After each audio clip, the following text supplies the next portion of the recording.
Bueno, primero de todo, muchísimas gracias a SESMI por invitarme para aportar un tema tan importante como el que vamos a tratar ahora, que es la neuroinflamación.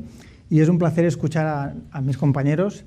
Quiero que sepas, Arturo, que esto que ha pasado es un complot de la Serna y Pilar, que han provocado que se te pare para ver qué tal llevas la hormesis y la tolerancia al estrés. Entonces, yo creo que estás de cojones. No sé si es porque la doctora Pellicé te ha dado suplementos de reishi o es las excursiones que haces en bicicleta con tu mujer, que como que es mejor que tú, pues siempre te solicita un poco más de estrés.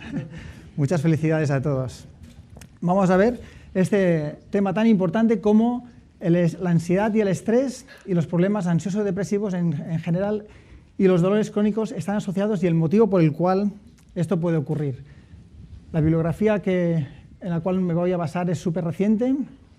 La vamos a tener disponible en la plataforma de SESMI y vemos que para entender la patoetiología de las enfermedades mentales y el dolor crónico no tenemos herramientas de diagnóstico para todas estas patologías. Vemos ahora mismo que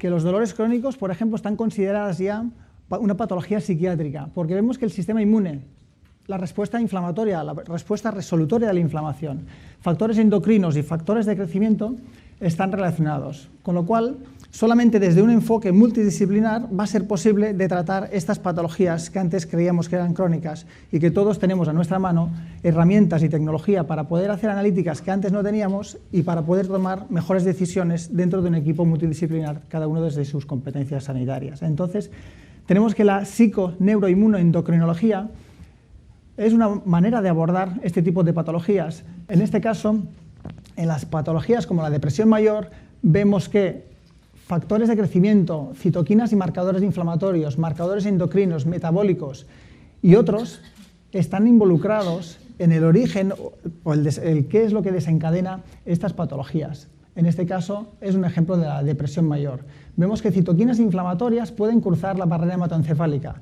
Hace poco vino William Banks, el que fue presidente de la Psychoneuroimmunology Research Society, explicando cómo hicieron los estudios para poder comprender cómo la interleuquina 1 beta podía cruzar por la barrera hematoencefálica y activar los macrófagos del cerebro, la microglía, e impedir que se fabricaran suficientes niveles de serotonina y de dopamina, y peor activación del córtex prefrontal. Fueron los inicios de lo que ahora comprendemos que las citoquinas inflamatorias están involucradas en las conductas depresivas y en los dolores crónicos. Hay un trasfondo de inflamación crónica en múltiples patologías, diabetes, cáncer, depresión, enfermedades cardiovasculares, los dolores crónicos, y el origen puede ser multifactorial, y de hecho es así, tanto la obesidad como la dieta y alimentación, la incapacidad de resolver inflamaciones, el estrés en los primeros años de vida, cuando está en pleno neurodesarrollo nuestro sistema nervioso central, se ha visto que en los primeros años de vida y en la adolescencia y en la infancia estos estresantes, puede ser separación materna, falta de nutrientes o enfermedades en estas épocas de la vida, condiciona la activación constante para el resto de la edad adulta del eje hipotálamo-hipófisis adrenal neuroendocrino, con lo cual dando problemas de resolución de la inflamación. El estrés del día a día, estrés psicosocial, un intestino demasiado permeable y una respuesta del sistema inmune por una infección, por ejemplo. Vemos que los problemas de ansiedad, depresión, dolores crónicos y migrañas tienen unos mecanismos comunes de disregulación de la activación del córtex prefrontal producido por estas citoquinas inflamatorias. Vamos a ver, por ejemplo, el primer ejemplo, el tema del sobrepeso. Vemos que cuanto mayor sobrepeso o mayor obesidad tenemos, hay mayor activación de nuestro sistema inmune. Si entramos dentro del tejido graso, de la zona abdominal, y vamos a ver los adipocitos, estos círculos amarillos grandes, cuanto más hipertrofia hay de estos adipocitos, más grandes y más hiperplasia, más grandes y más cantidad, más atracción hay de macrófagos que se especializan en tipo 1. Los monocitos circulando en sangre se liberan por estos capilares alrededor de los adipocitos y se especializan en M1. Cuanto más adipocitos, más macrófagos M1 son atraídos alrededor de las células de grasa y fabrican estas citoquinas proinflamatorias, la interleuquina 1 beta, TNF-alfa, interleuquina 6, entran dentro del citoplasma y aquí cambian la dirección de los segundos mensajeros, provocando la activación de rutas inflamatorias, provocando el aumento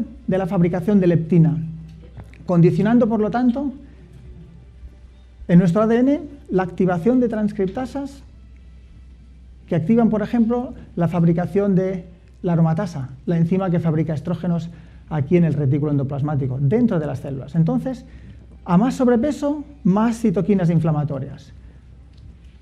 A más sobrepeso y más citoquinas inflamatorias, vemos que el sistema inmune va cambiando.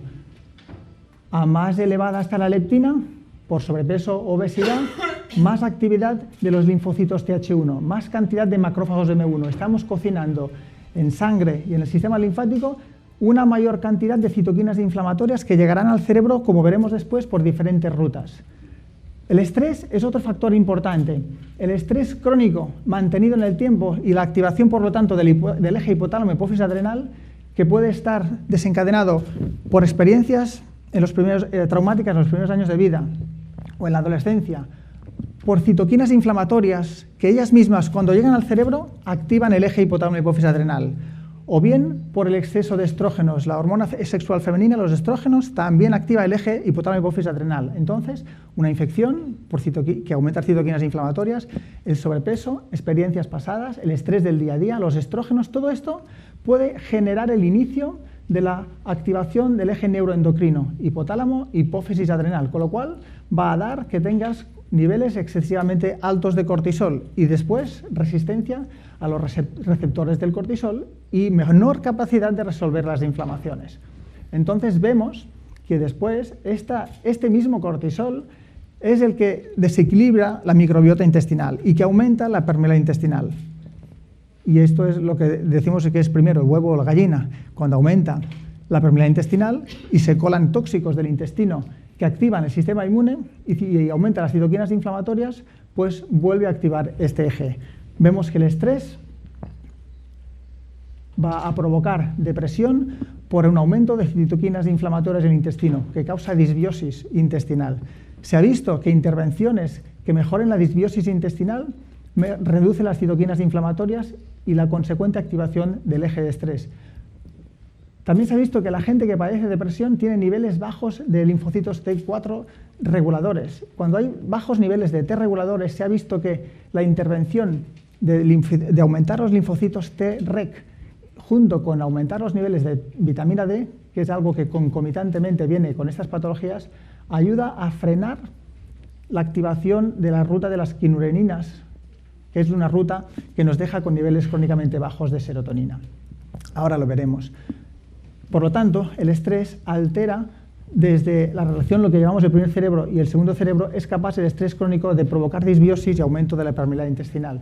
Y este aumento de la permeabilidad intestinal y el aumento de bacterias patógenas o desequilibrio de la microbiota o de la micobiota o del viroma, porque hay muchos estudios de la microbiota y micobioma. Ahora empiezan a haber más del micobioma, que hace referencia al ADN de los hongos, y del viroma, que hace referencia al ADN de los virus. Entonces, esta alteración de este ecosistema intestinal va a provocar problemas psiquiátricos y problemas de dolores crónicos. Al final, se altera la conducta de los humanos y el estado anímico de los humanos. Vemos entonces que el intestino, cuando hay una disrupción de la barrera, de estas tight junctions, de esta barrera intestinal, de esta primera línea de defensa, está asociado a problemas de ansiedad, a problemas de depresión, a problemas cognitivos y aislamiento social, ganas de que no te molesten, de estar solo y de que te dejen tranquilo. Entonces, vemos que la gente que tiene disbiosis, que caga mal, son los mismos que suelen tener problemas de depresión. Es muy habitual encontrarse a gente con problemas de estreñimiento y a la vez te vienen por problemas de dolor crónico o que se encuentran deprimidos. Y que se toman antidepresivos y que se toman laxantes o que se toman pastillas para el dolor, unos naturales, otros químicos, pastillas laxantes, unos naturales, otros químicos. ¿Cuáles dirían que lo hacen mejor? ¿El que se toman naturales o químicos? Ninguno de los dos. Pero ahora veréis que cada vez hay más evidencias sobre, a medida que entendemos el mecanismo, que muchas veces vale la pena tomar medicamentos psiquiátricos, no porque sean antidepresivos, sino porque modulan la microbiota o reducen los linfocitos Th1. Ahora lo veremos.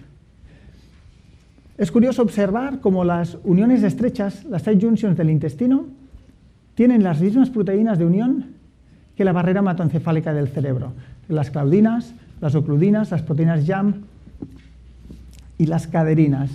Vemos que cuando hay una alteración de la permeabilidad intestinal y el intestino se vuelve más permeable y por lo tanto el sistema inmuno que está debajo de estas vellosidades se activa, ocurre lo mismo en la barrera hematoencefálica, que aumenta su permeabilidad y por lo tanto entran sustancias tóxicas y mayores citoquinas inflamatorias que provienen de la periferia. Y viceversa.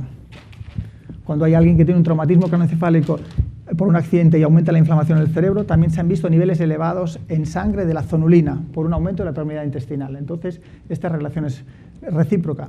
Vemos que la mayor lugar del cuerpo donde hay actividad del sistema inmune es el intestino y la microbiota intestinal guía este sistema inmune en función de su composición. Esta es la relación que tiene el microbioma, el intestino y el cerebro. Hay una comunicación constante entre estos dos sistemas neurológicos, el intestinal y el sistema nervioso central. Cuando nosotros comemos y pasa la comida por el esófago, el cardias llega al estómago, que tiene que ser muy ácido, pasa el píloro y llega aquí al intestino, es aquí donde se produce la digestión y la absorción.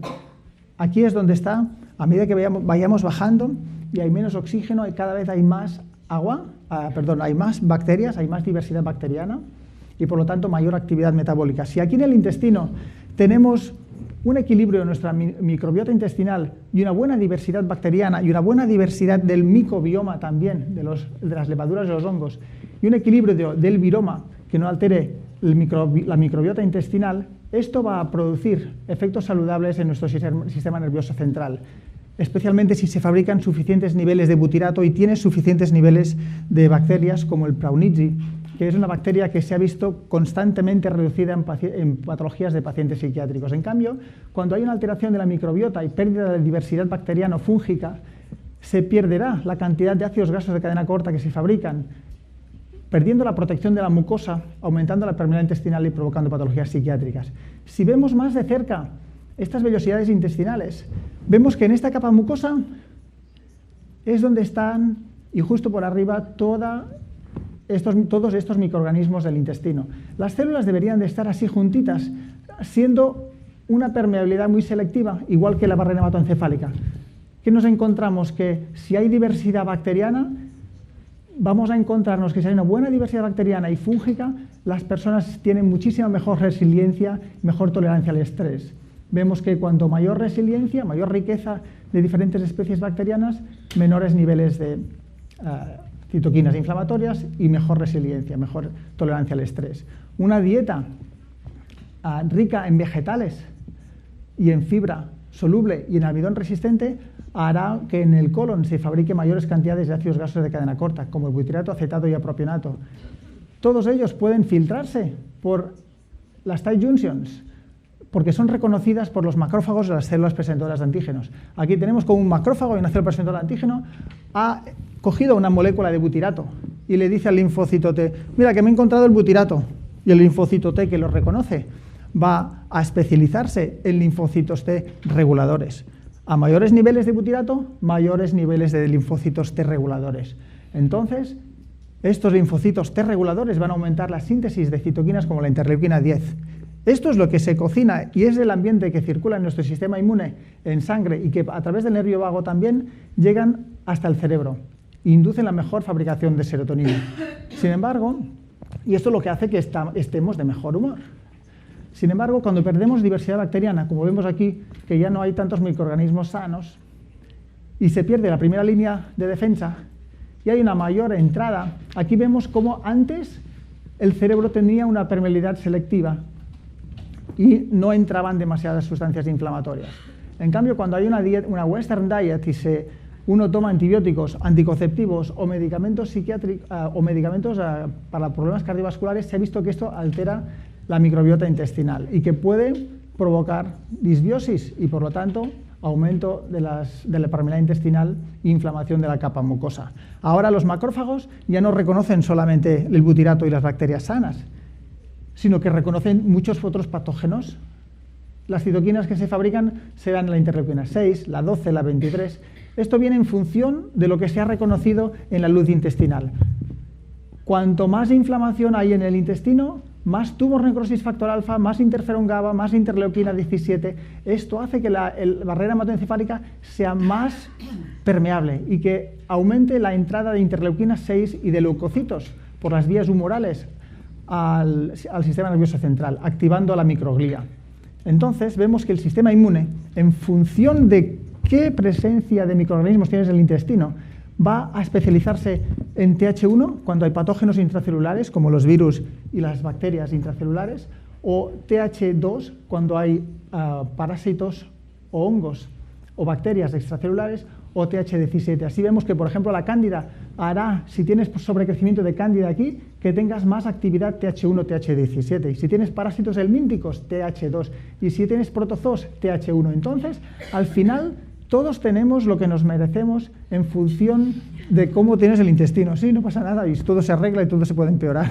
La cuestión es que necesitamos devolver esta permeabilidad, que no sea tan permeable, y mejorar la diversidad bacteriana del intestino. ¿Qué nos encontramos? Que en esta línea del intestino y el sistema neurológico intestinal hay una comunicación con el cerebro. El triptófano se fabrica aquí en el intestino gracias a las bacterias del intestino. Antes creíamos que el triptófano era un aminoácido esencial, es decir, o lo comes o no lo tienes. Pues hay bacterias que fabrican triptófano, especialmente el Liphiobacterium infantis. Nosotros, el triptófano que viene a través de la dieta, más el que fabricamos a través de las bacterias intestinales, va a convertirse en serotonina o en quinurenina. El 3% es para la serotonina, muy poco. El 90% es para la quinurenina. Y el resto, hay unas bacterias que tenemos en el intestino que fabrican una enzima que se llama triptofanasa. El resto de este triptófano lo utilizan las bacterias del intestino que fabrican triptofanasa. ¿Qué ocurre? Que la quinoline pathway está más activa cuando hay inflamación y estrés. Y la triptofanasa está más activa cuando uno tiene disbiosis intestinal por más bacterias que fabrican triptofanasa.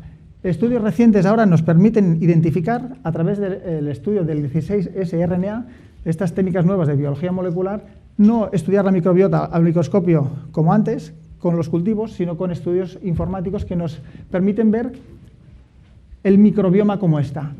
Vemos que de las bacterias que producen triptofanasa, es decir, que el triptófano, en lugar de convertirse en serotonina, se convierte en indol y sus metabolitos que llegan al cerebro, que provocan neurodepresión, ansiedad y conductas depresivas, sickness behavior, vemos que la mayoría son bacteroidetes, firmicutes y proteobacterias, pero el 61% está desconocido todavía. Es decir, hay muchos microorganismos que no sabemos cuáles son, que también los cabrones fabrican triptofanasa en exceso.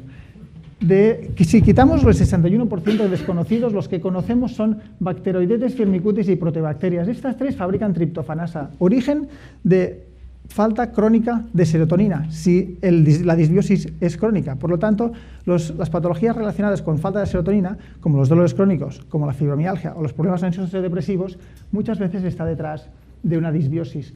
La más conocida posiblemente es la bacteria proteolítica, la E. coli. La E. coli y las Enterobacteriaceae son las típicas que fabrican esta sustancia que se llama triptofanasa, esta enzima que te deja con niveles crónicamente bajos de serotonina. Luego tenemos que cuando hay disbiosis en el intestino, los macrófagos van a reconocer estos patrones reconocedores de patógenos y de daño celular, como serían los LPS, los lipopolisacáridos de la E. coli. Pues los lipopolisacáridos, igual que la interleuquina 1 y la interferón gamma, son citoquinas inflamatorias que llegan al sistema nervioso central, aquí arriba. ¿Y por dónde llegan? Pues tienen varias rutas para influenciar desde el intestino al cerebro. Una es la ruta humoral. A través de esta ruta humoral, que es una ruta que no tiene barrera hematoencefálica, llega directamente a los órganos círculo-ventriculares y va a provocar la activación del eje de estrés. También hay la ruta de la barrera hematoencefálica, que es la que hablábamos. También se cuelan las citoquinas inflamatorias fabricadas en la periferia, concretamente el intestino, llegan al cerebro y a través de las tight junctions y por la barrera hematoencefálica se cuelan y activan el eje de estrés. Más cortisol, más disbiosis, más cortisol, más citoquinas inflamatorias, con lo cual tiene un efecto exponencial si no vamos arreglando esta resolución. Y la otra es la vía neural. La vía neural es por la activación del nervio vago cuando hay una inflamación y disbiosis intestinal, por la cual también circulan las citoquinas inflamatorias y van a activar en el cerebro las células, como serían la microglía, que tienen receptores para citoquinas inflamatorias, como el receptor del TNF y el receptor de la interleuquina 1 beta. ¿Qué es lo que sucede? Pues que hay menores niveles de BDNF, neuroprotector, y mayor activación del núcleo factor kappa beta. Entonces, en la neuroinflamación, el escenario que tenemos es este. Si tenemos que buscar cómo mejorar la situación. En las personas sanas, la microglía del cerebro no se activa en exceso y por lo tanto hay una buena... Uy, me has dicho que me avisarías 2 veces, esta es la tercera ya. Nosotros lo que queremos es que la microglía, los macrófagos del cerebro que se activan en M1 y generan inflamaciones en el cerebro y por lo tanto impiden la activación del córtex prefrontal porque induce macrófagos M1 que se especializan en M1, menor activación del córtex prefrontal, menor activación del núcleo de Rafi que fabrica serotonina y menor activación del sistema de recompensa por la fabricación de dopamina. ¿Cómo mejorar la neuroinflamación? Pues intentar polarizar la microglía, los macrófagos, a un tipo que se llama M2, los macrófagos o la microglía número 2. Esto lo hacen estos endocannabinoides y las resolvinas D1 y lipoxinas A4, que estas ya suenan, ¿verdad? Nuestro campeón Arturo Virne ha hablado de esto. Los endocannabinoides es una buena estrategia para aumentar la microglía tipo 2, todo lo que es neuroinflamación, dolor crónico y problemas ansiosos depresivos. Para la ansiedad, dando 300 miligramos de cannabidiol es suficiente para reducir la inflamación inducida que induce a depresión o ansiedad. Otras dosis de 1000 pueden ser más necesarias cuando hay dolor. Otras sustancias que ayudan a reducir la neuroinflamación son las neuroprotectinas D1 y las lipoxinas A4. Las neuroprotectinas y resolvinas D1 derivan de los omega 3 DHA concretamente. Dosis de golpe en una sola toma de 2 gramos son más eficaces fabricando neuroprotectinas y resolvinas D1 que tomar 3 cápsulas diarias repartidas. Entonces mejor 2 gramos de golpe que 500, 500, 500, 500. ¿Vale? Y las lipoxinas A4 que derivan del ácido araquidónico una vez se ha producido la acetilación. Entonces va bien tener lipoxinas acetiladas y las dietas vegetarianas ricas en frutas, vegetales y especies ya se ha visto que aumenta los niveles de lipoxinas A4. Hormonas que se fabrican como la dinopectina y la grelina en personas más delgadas también ayuda. Y el reishi también reduce la neuroinflamación. No quisiera olvidarme de la PEA. El palmitoetanolamida es un mediador lipídico que también se ha visto que estimula el receptor opioide CB2, que es el que induce... Uy, ahora he quitado Este es el esquema que hablaba el doctor Virne, cómo a partir del ácido araquidónico se fabrican lipoxinas y lipoxinas acetiladas y a partir del DHA estas sustancias que reducen la neuroinflamación. Otro efecto antiinflamatorio a nivel central son... Xevi, pasamos la hora. Solo quería explicar que los antidepresivos tricíclicos reducen la neuroinflamación. Si la neuroinflamación es por culpa de sustancias inflamatorias de la periferia, va mejor, se ha visto que van mejor los tricíclicos. En cambio, si el origen es el estrés, van mejor los serotonérgicos. La fluoxetina ha visto que tiene un efecto antimicrobiano a nivel intestinal. Si tienes un problema de este tipo que origina la neuroinflamación, puede ser que la fluoxetina te vaya muy bien hasta que te ocupes de arreglar tu problema. ¿Me explico? Entonces estos medicamentos no tienen por qué no formar parte del tratamiento porque pueden ir muy bien. Y los psicobióticos, ya estoy terminando, perdón, lo que nos ayudan los psicobióticos es decir, hemos visto que la depresión se relaciona con una disbiosis y todas estas enfermedades neuropsiquiátricas también se relacionan con disbiosis. Y ahora ya sabemos qué bacterias nos ayudan en problemas de ansiedad, depresión, estrés o trastornos funcionales del intestino, qué probióticos dar, porque en estos nuevos conocimientos de los psicobióticos vemos que las bacterias y hongos ayudan a fabricar neurotransmisores. Entonces, poco a poco entendemos cómo ayudar a través del intestino a resolver si el origen fuera intestinal. Muchas gracias.